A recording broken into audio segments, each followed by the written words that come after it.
A partir de hoje, todas as semanas, a gente tem um dia dedicado, um momento dedicado mulheres ao nosso projeto Gerar. O que é esse projeto?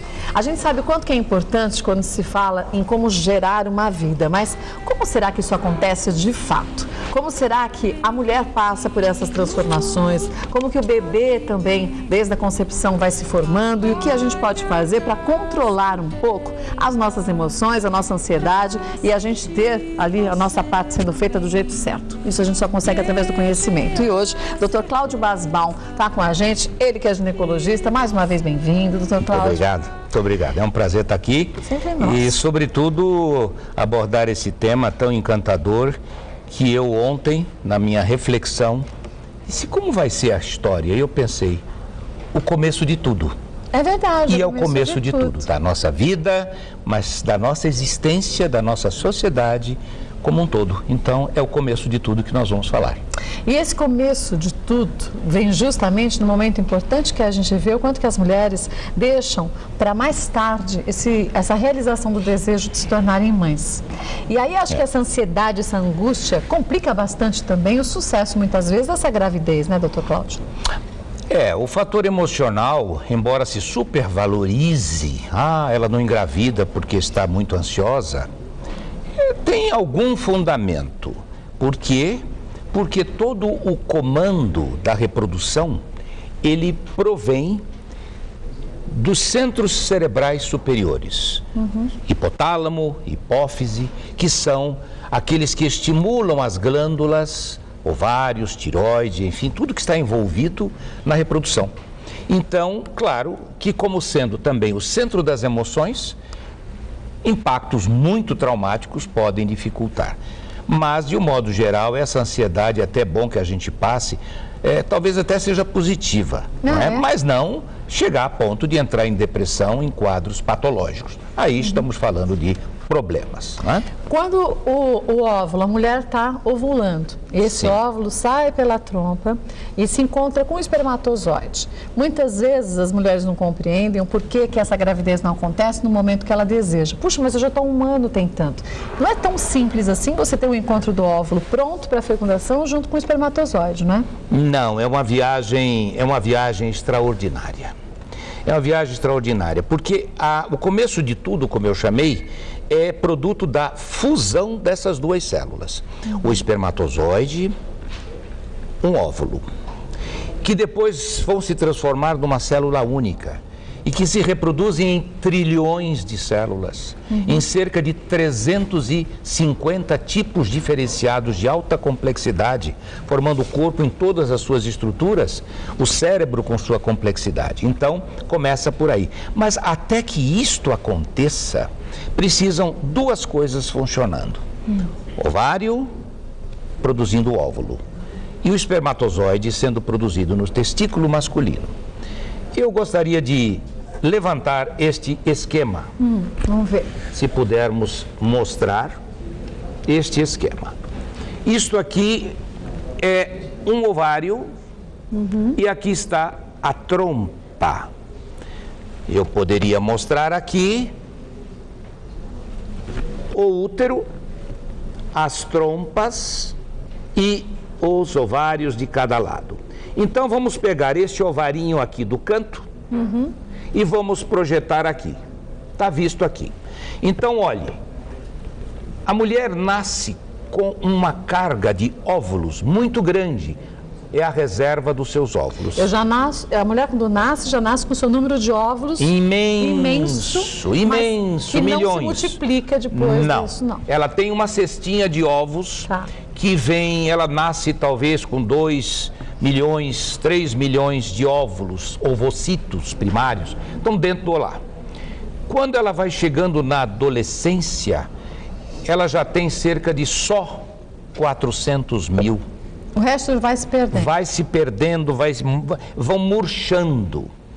E a cada mês ela perde um volume enorme, cerca de 1000 ovocitos vão se perdendo progressivamente. Então o que vai acontecendo? Vamos pegar um óvulo, um ovocito, ele vem, ele cresce, ele vai se desenvolvendo, ele vai se transformando, isso todo mês. Começa o ciclo, vem vindo, O óvulo está dentro disto aqui, está dentro desta câmara, termina vindo à superfície do ovário e aqui está o óvulozinho que vai ser captado pela trompa. É como há um beijo da trompa sobre o ovário. Então ele capta o óvulo e este ovocito, esse óvulo que não é ovo, ele vai ser empurrado por uma espécie de cílios e movimento contrátil da trompa e ele vai vindo para cá. E o que acontece? O espermatozoide vem sendo depositado, vai ser depositado no momento do contato sexual dentro da vagina, se armazena aqui embaixo nos lagos seminal, há um acúmulo de material seminal, o colo do útero aqui está, o espermatozoide faz uma viagem caminhando 2 milímetros por hora.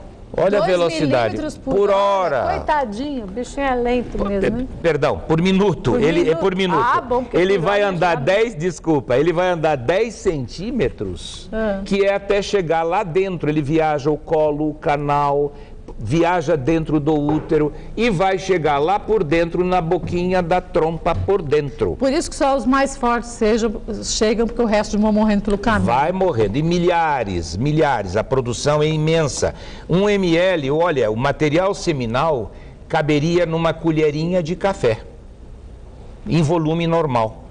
E tem 100 milhões Nossa Senhora. por milímetro cúbico. Então, 100 milhões, às vezes você tem 3, 4, 5, você vai ter então um volume de 500 milhões de espermatozoides para cortejar um óvulo que fica esperando na trompa. Mas aí o espermatozoide chega na trompa, na portinha da trompa, vamos chamar assim. Sim, dentro do útero. E encontra o óvulo. Não. Ele vai viajar também por dentro da trompa e nesse terço, nessa porção da trompa aqui mais dilatada, eles se encontram. Aqui é o acasalamento, é a fecundação. Quando há o encontro e forma-se o zigoto, ou seja, o espermatozoide encontra o óvulo e forma essa estrutura que vira ovo. E então, em movimentos de contração da trompa e os cílios que vão empurrando, ele leva numa viagem de mais ou menos 5 dias e vai cair dentro do útero e vai se aninhar, ele vai se nidar. Ele vai grudar. Ele gruda, não só gruda, ele penetra no tecido do endométrio, que é o revestimento interno do útero, que está pronto para receber um ovo. É um solo fértil nas mulheres nas quais o equilíbrio hormonal está bem feito. Então, este ovo cai ali, eu digo que é como se fosse uma gota quente numa cera de vela. Ele quase que ele penetra erosando e às vezes, é bom que muitas mulheres saibam, no momento que ele está se plantando, dá até pequena perda de sangue. É normal, uma pequena gotejamento. O tecido sofreu a agressão positiva onde ele vai se plantar. E aí ele se plantando nessa região, existe todo um processo hormonal que começa a se modificar a partir de então, né? Sim, sim. O que vai acontecer? No momento em que este ovo, agora que era ovo, e ele caiu dentro penetrou no endométrio, ele começa a criar pequena raiz, precocemente.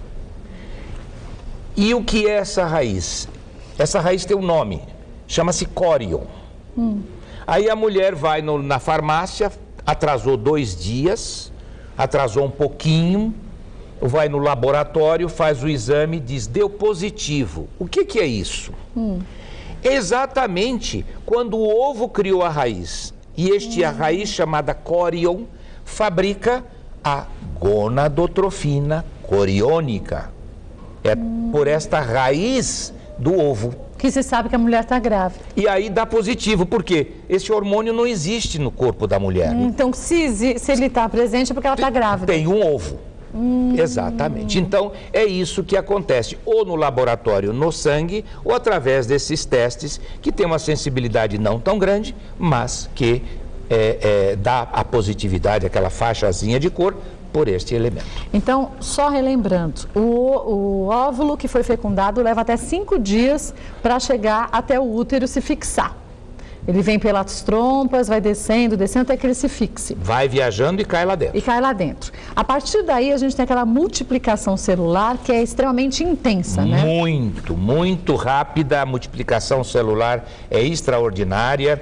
Se você observar no primeiro mês, o embriãozinho vai crescendo até quase que 1 milímetro. Ele vai crescendo 1 milímetro por dia. Ele vai crescendo, vai crescendo. Então, o que vai acontecendo? Há o encontro, que eu gostaria de mostrar no esquema, que é interessantíssimo. Naquele esquema que vocês têm aqui, que mostra... da fecundação. Da fecundação. Existe aqui vocês podem ver, neste sinal em torno verde azulado, dá para se perceber um monte de pontinhos que são os espermatozoides e apenas um deles está penetrando naquela mancha azul. Ali é o óvulo. Tá. Então, vejam, todos os demais, e é importante que haja uma sobrecarga, milhares eles cercam, mas só um ganha a corrida. E no momento em que ele ganhou a corrida, houve a fecundação. Não existe segundo lugar. Mas e se a gente tiver uma gravidez gemelar, como acontece? Pode haver a penetração de 2 espermatozoides levando a isso. E depois, na divisão celular, você vai ter... A gente tem dois bebês semelhantes, idênticos. Agora, se a gente tiver a liberação de 2 óvulos, a gente pode ter a mulher engravidando de gêmeos, mas com características distintas e aí até sexos diferentes. Sim, porque são gêmeos fraternos, são irmãos, mas não necessariamente são gemelar fraternos. São gravidez junta, uma mesma gravidez dos dois fetos, mas poderia ter acontecido uma agora e a outra. E outra no outro ano. Exatamente, sem problema nenhum. Tá. Então, o que é importante saber é que no momento que ocorre este encontro, o espermatozoide trazendo o código genético, a história do DNA, ele traz o fator masculino, que é quem vai trazer as características do pai, e o óvulo traz a carga genética deles. E é muito interessante porque são dados, a biologia fantástica. Vejam bem, é o encontro da menor célula do corpo humano com a maior célula do corpo humano. O óvulo é cerca de 90 mil vezes maior do que o espermatozoide. 90 mil vezes? Sim, olha que encontro extraordinário. Puxa! Não é? Então, o que vai acontecer? Como é que ele anda? O espermatozoide ele tem uma espécie de bateria. São as mitocôndrias. Todo mundo sabe que o espermatozoide tem aquela cabecinha e depois o rabinho que mexe. Parece um girininho, o sapinho. Lá vai ele.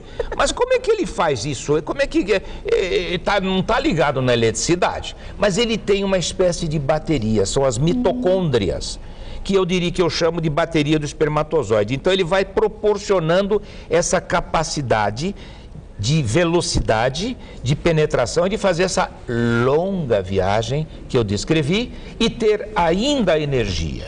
No momento que ele já chega ali, uma vez no mês só é a chance, porque a mulher ovula uma vez por mês em geral.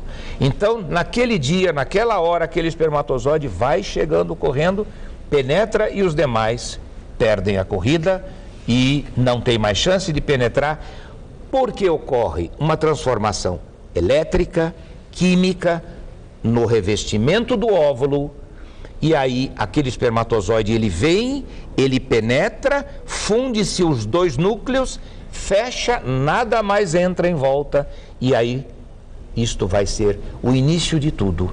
Esta célula vai começar a multiplicar em 2, em 4, em 16, e nessa multiplicação que ela está acontecendo na trompa, ele já vai multiplicando e quando está em 32, 64 células, ele está caindo no útero.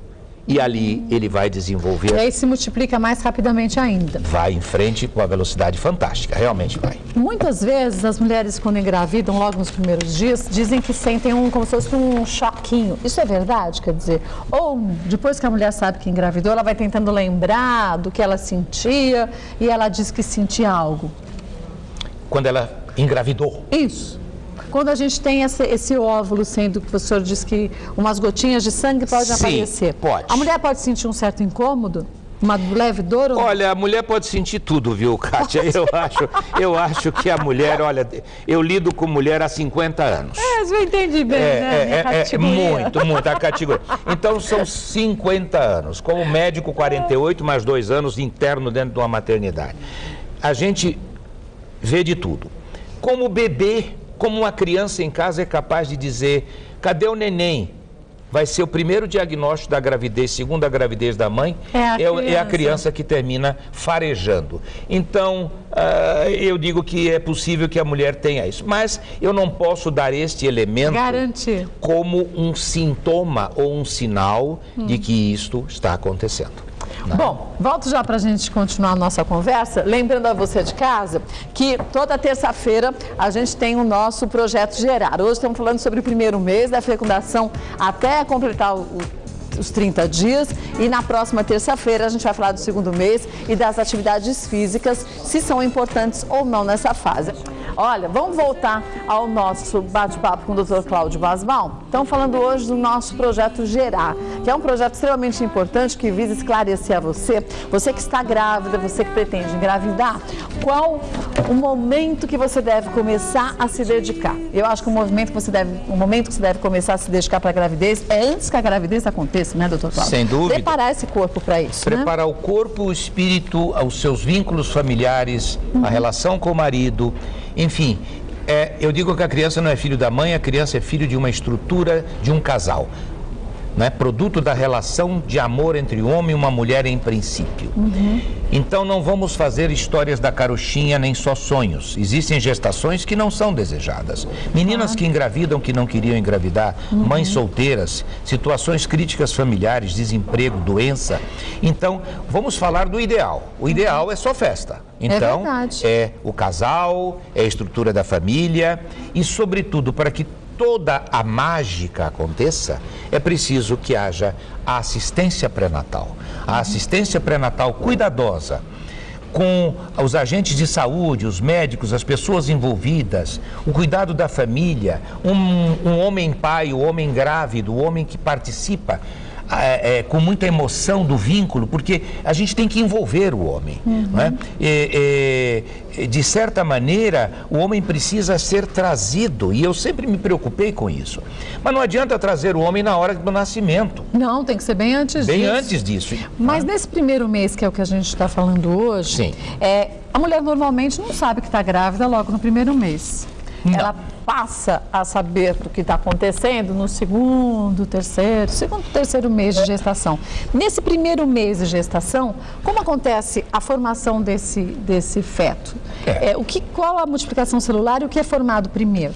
Então, o que vai se formar no momento que houve a fusão entre os dois, o óvulo e espermatozoide, eles começam a se multiplicar e, esquematicamente, nós podemos apresentar, existe um gráfico que tem um embriãozinho primitivo, que eu gostaria que... É o segundo desenho, gente. O segundo desenho, onde nós vamos ver aí o útero desenhado ali no perfil, rosado, e aqui é o início do concepto, vamos chamar aqui, está começando. Aí é uma coisa primária. Dá para imaginar que esta bolinha, esta bola de células que está ali vermelha, não é? E ali dentro, aquela bolinha lá dentro com uma divisão no meio, aquilo ali é o início, aquilo é um embriãozinho, aquele septo, aquilo que está dividindo aquela capsulinha no meio, vai ser uma pessoa. Mas a primeira parte do corpo que é formada nesse primeiro mês, qual seria?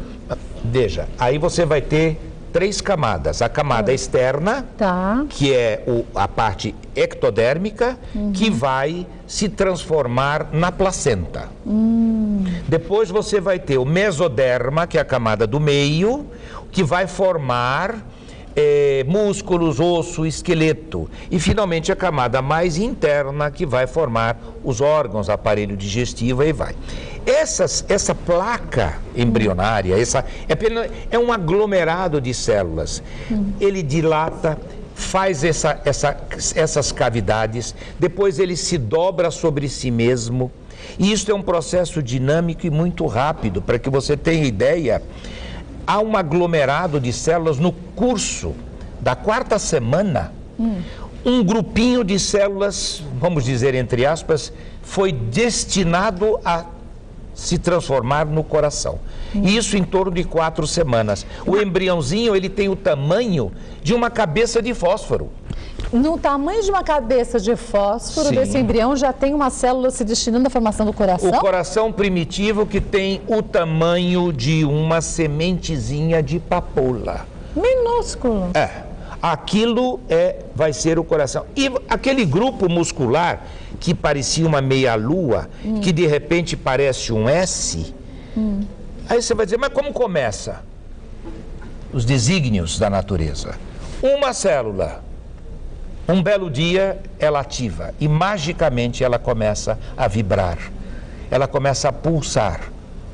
Que força é essa que traz? Não vamos discutir, porque nós médicos temos que ter um pouco de esoterismo, mas começa realmente a uma célula. E como encadeia, uma estimula a outra, e um belo dia aquilo começa a pulsar. Esse coração, na proporção desse embriãozinho, se hoje eu tivesse a mesma proporção do coração com aquele tamanho da cabeça de fósforo, meu coração tinha que ter 10 vezes o tamanho dele. Puxa. Ou seja, o coraçãozinho do embrião precisa crescer, começar a bater logo para irrigar, e precisa ser muito efetivo para nutrir e fazer esta criança crescer. Porque nesta fase, o bebê está crescendo 1 milímetro por dia. O que é muita coisa. 1 milímetro por dia. E uma coisa curiosa que eu gostaria até de falar. Você sabia que o ser humano traz a carga genética dele? Sim. Muito bem. Sabe qual é a diferença entre a carga genética de um chimpanzé e de um ser humano? Qual é a diferença? 1,5%. Só 1,5%? A minha diferença entre o macaco, apesar de que eu não sou muito bonito, mas você não pode ter, com você deve ser diferente, Kátia. 1,5% do nosso DNA é que vai nos fazer humano. A maior parte é igualzinho ao chimpanzé. Chimpanzé.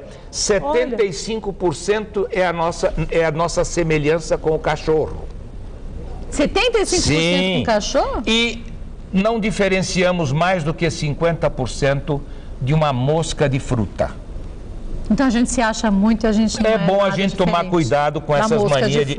exatamente. E mesmo 1/3 é uma flor. Certas flores, nós temos um DNA, não é? Que se assemelha só 1/3 é diferente da flor.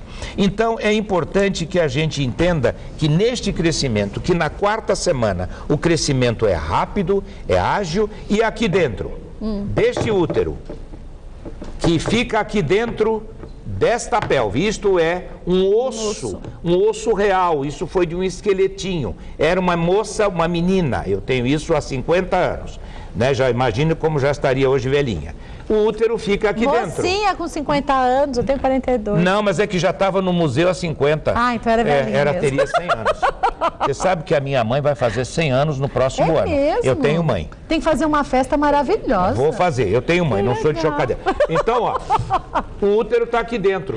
Agora imagine, isso é um útero que tem o tamanho de uma normalidade. Esse é o útero normal, tem 7 centímetros. Esse útero vai crescer cerca de 60 vezes para caber um bebezinho até a hora de nascer. Então imagine o processo que acontece, que esse útero gigantesco vai desenvolver esse embrião que foi produto de encontro de 2 células. E para que tudo isso aconteça, Kátia, insisto, pré-natal. Isso é importantíssimo. Fundamental para que a gente minimize a mortalidade fetal, para que minimize a mortalidade materna e que possamos ter uma geração saudável de crianças. O pré-natal é tudo. Só consegue ter uma geração saudável se a gente tem um pré-natal, neste caso, que a gente está falando de gestação, e se a gente tem uma nutrição adequada, né? E a gente, que é fundamental. E a gente fez uma matéria justamente sobre esse assunto, na nutrição, nessa fase importante desse momento da criação de um novo ser. Vamos ver? pra você que vai chegar. É pra você. Eu vivo. Hoje no quadro Gerar, nós vamos montar um plano alimentar que auxilia a gestante a ter uma boa nutrição, controlando o peso e garantindo que ela consuma todos os nutrientes necessários para a boa evolução do feto. Para isso, nós viemos até o Mercadão Municipal, porque eu estou acompanhado da Andressa, que está grávida de 12 semanas, comemorando essa gravidez, e da Karina, que é nutricionista, especialista nessa área gestacional. Para isso, nós vamos bater pé aqui no Mercadão. Vocês topam? Vamos lá. Vamos lá?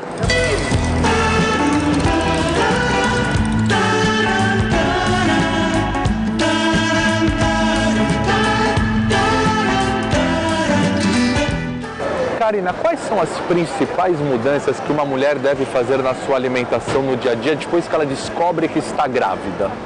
O mais importante, Fábio, é a gente ter qualidade na dieta. Então, a gente se preocupar em não ficar muito tempo sem comer, em ter variedade, ou seja, comer de tudo um pouco. Essas são as principais dicas, né? Ter qualidade e variedade na dieta. Vamos então agora montar um plano alimentar, um cardápio das refeições adequado, né? Um cardápio adequado para a gestação. Um café da manhã, vale. Consumir sempre pelo menos uma fruta ou um suco de fruta. Comer cereal integral, vale. Desde um cereal matinal ou um pão integral ou torrada.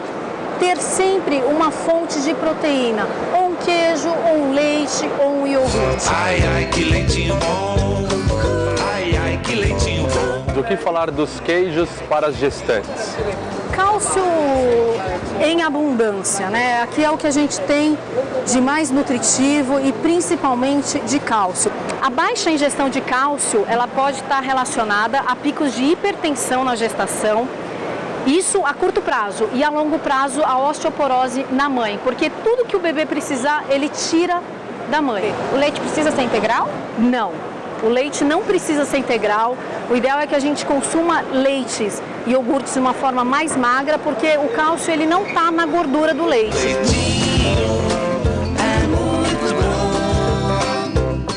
Da manhã, se essa pessoa ela fica muito tempo sem até chegar à refeição do almoço, vale a pena fazer uma refeição.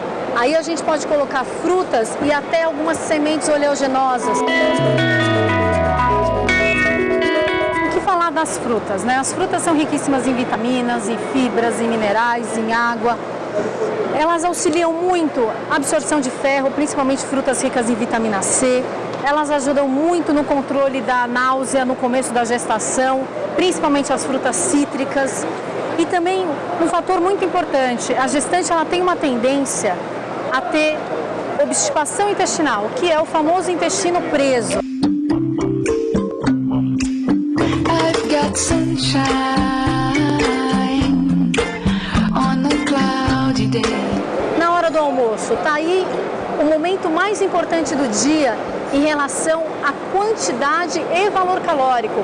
40% das calorias da alimentação está nesse horário.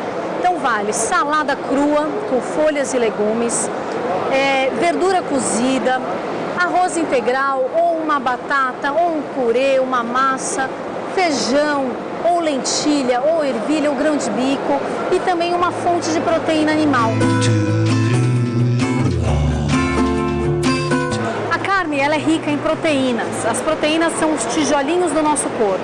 Então é extremamente importante o consumo desses alimentos durante a gestação inteira, ou seja, vai ajudar na construção. É a proteína que faz todo o crescimento e desenvolvimento do nosso organismo. Opte sempre por refeições mais grelhadas, cozidas, assadas, evite as frituras.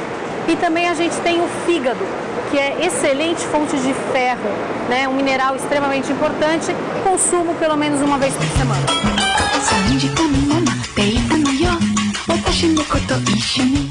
A variedade de peixes é enorme. Esse é um alimento importante durante a gestação? Extremamente importante, Fábio.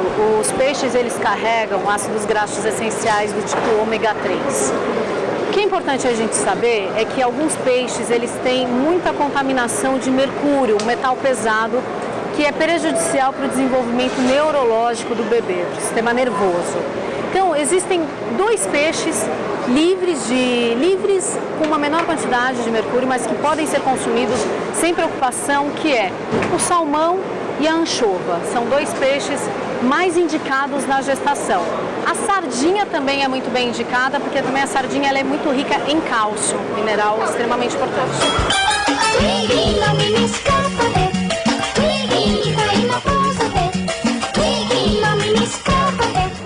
Andressa, aqui a gente está na barraca de grãos. O que inclui os grãos? Lentilha, ervilha, grão de bico, soja, feijão branco, feijão carioca.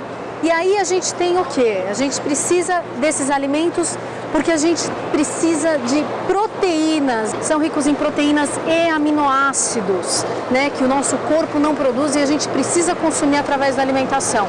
Ajuda na formação, no desenvolvimento e muito na nossa saciedade. Então, principalmente na refeição do almoço, arroz com feijão faz parte do nosso hábito e é extremamente importante consumir.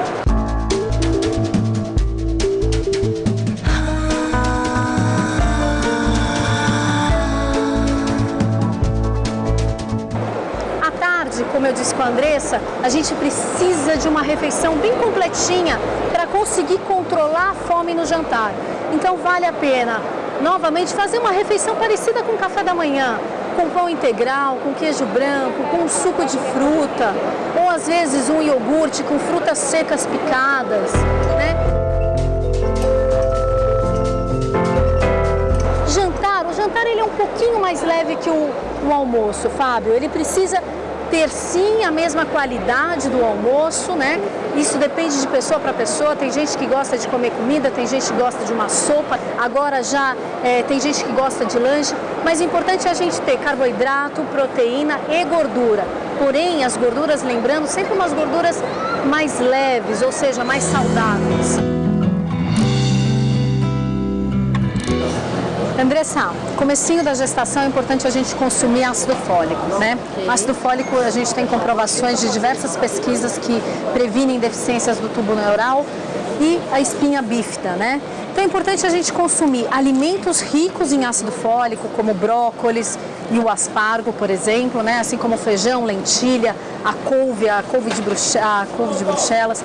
Então a gente precisa consumir esses alimentos. Além do consumo desses alimentos, a gente também ainda precisa de um suplemento, né? Então é importante o consumo de um suplemento de ácido fólico antes de engravidar e nos 3 primeiros meses.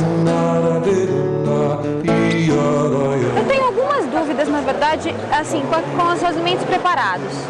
Comida de saquinho, porque assim, a gente corre, por mais que a gente saiba, eu sei que o ideal é comer comida natural, comida preparada na hora, mas nem sempre dá tempo. Aquela porção pronta, é legal comer? Comida pronta, em saquinhos, com condimentos? Esses alimentos a gente minimiza ao máximo na vida muitos nutrientes. O ideal é minimizar, ou seja, evitar sempre que possível. Fast food, alimentos de saquinho, é sempre ir para o alimento preparado, de preferência alimentos frescos, né, mais saudáveis.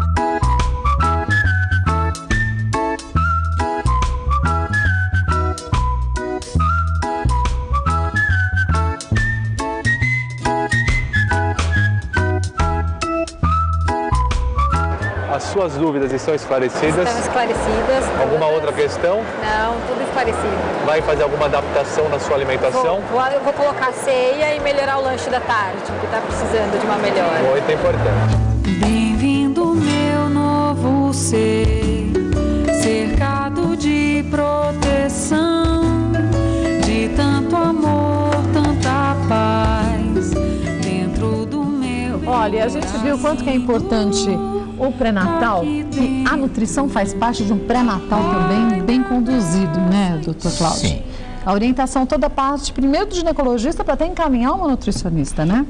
Não tenha dúvida. Veja bem, as transformações são muito grandes na mulher. Quando ela é engravida, as transformações são físicas e emocionais. Então, compete ao profissional a estrutura dos agentes de saúde na assistência pública, fazer com que haja um contexto favorável, ou seja, que a mulher seja trabalhada não só no corpo, na alimentação, mas que ela tenha colo, para trabalhar os medos, as fantasias, já criar os vínculos com esta criaturinha que vai vir, ela sentir que esses fatores positivos vão fazer gerar e vão fazer crescer dentro de si um ser humano saudável. E para nós, médicos, temos que estar atentos à escuta, à acolhida, o diálogo franco, não ter nenhuma discriminação, nenhum preconceito, temos que ser cúmplices para atender a gestante em todas as suas ansiedades, ouvindo a história de cada pessoa. Cada pessoa é singular, é única. Mesmo numa segunda gravidez, ela está em outro momento, é uma outra pessoa que está nascendo, está sendo gerada. Então, é importante que para nós, obstetras, fortaleçamos esta mulher para que ela alcance o momento do nascimento de uma forma tranquila e serena. Isso nós vamos ter oportunidade, e também estimulando a participação do pai nessa sequência do projeto Gerar, podermos desenvolver esse lado de esclarecimento, de fazer a humanização, mas no bom sentido, porque eu vejo muitas vezes que os animais lambem mais a sua barriga e a sua cria do que o ser humano, nessa mania às vezes excessiva de tecnologia. A gente terá a oportunidade realmente de discutir esses aspectos, né? E que são tão importantes para criarmos esse laço, não só da mãe com o bebê, mas da mãe e do pai com esse bebê, porque Isso. a gente que acha que o pai só se sente pai depois do nascimento, mas será que a mãe sabe, a mulher sabe como colocar esse homem dentro do contexto da gravidez, ou exclui ele mais do que nunca, né? Pelo amor de Deus, vamos fazer isso, e com isso vamos, de fato, poder reduzir os índices de mortalidade fetal, materna, e deixando nascer uma geração mais saudável. Olha, hoje foi o nosso primeiro episódio, vamos chamar assim, do nosso Projeto Gerar. Terça que vem a gente vai falar sobre o segundo mês de gestação, quais as mudanças na mulher e quais as mudanças também no feto. E vamos falar também sobre a atividade física. O Dr. Cláudio Basbaum vai estar com a gente próxima semana. Obrigada mais uma vez. Ao contrário, muito obrigado semana, mesmo, viu? foi Obrigado, muito bom. que agradeço. Obrigado. Um beijo na sua mãe, viu? Obrigado.